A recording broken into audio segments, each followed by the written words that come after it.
रात भरना चाहिए का पढ़ना चाहिए, यानी हमनी के पावर स्टार कहता रात भरना चाहिए तिरसाकर मधु के वीडियो के माध्यम से। ये वीडियो एगो यानी कि इंटरटेन करे खातिर होता रात भरना चाहिए।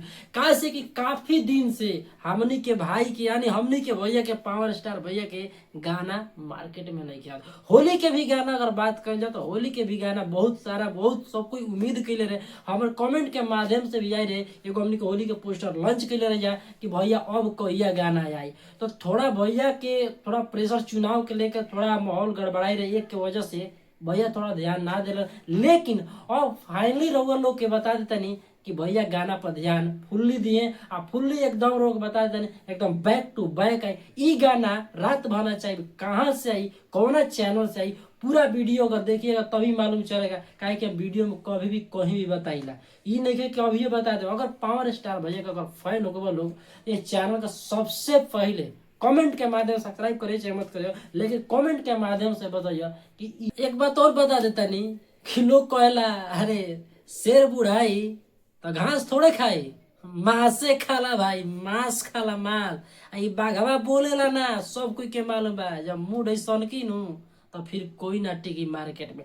त्रिसाकर मधु यानी कि त्रिसाकर मधु के नहीं खे जानत उ वीडियो के माध्यम से हम फुल्ली कॉल नहीं चाहते उ वीडियो के माध्यम से सब कोई जानता। लेकिन ये वीडियो में हम ही नहीं कहते काहे भई रहे, लेकिन ये वीडियो बहुत ही बालिन बहुत बड़ा स्तर पे ये वीडियो बनल बाटे। यानी गाना में मेहनत भी कल गुल बा आ उहे उनकर लाडला भतीजा के उनकर लाडला भतीजा प्रियांशु सिंह जानते बानी कि पूरा उनका जितना भी काम होला तो वीडियो के सारा काम प्रियांशु सिंह करेले म्यूजिक के काम। अगर वीडियो के बात करी तो वे पौन पार करिए वीडियो में ऐसा सूत्र के हवाले से हमारा मालूम चलला। लेकिन बैकग्राउंड के बात करिए तो बहुत सारा लाइट महंगा महंगा ऐड कर गुल बाटे, बहुत सारा ग्रुप में भी लोग ऐड कर। रात भरना चाहिए गाना जौन बा रात भरना चाहिए पोस्टर के माध्यम से लोग दिखा देता नहीं पोस्टर कुछ इस टाइप के मतलब मार्केट में लॉन्च होला।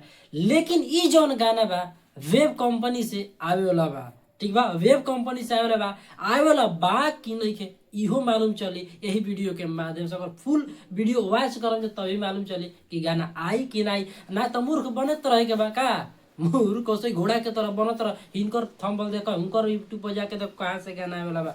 आ ई चैनल हमेशा सच ही बतावेला कि गाना आई। अगर बोल देम हम कि गाना ना आई तो फिर कभी आ नहीं के सकता, अगर बोलम आई तबे गाना आई। तो ये गाना फाइनली दोस्तों बता देता नहीं कि थोड़ा हमारा लागत था कि मतलब कि फेक टाइप के लागत था ये में कुछ गाना आ नहीं कर सकता। लेकिन गाना बहुत बड़ा स्तर पे पावर स्टार भैया के यानी कि हमनी के बाघवा के गाना तैयार करके रखल गई बा। काहे रखल गई बा अब गाना बहुत जल्दी लगन स्पेशल धमाल मचावे खातिर पावर स्टार यानी हमनी के बाघवा लेके चल रहा बा। हेलीकॉप्टर से भी उनमें कुछ शूट कर गई बाटे वीडियो ऐसा भी हमारा सूत्र के हवाले से मालूम चला। तो चलो नेक्स्ट वीडियो मिलते हैं, बाय बाय।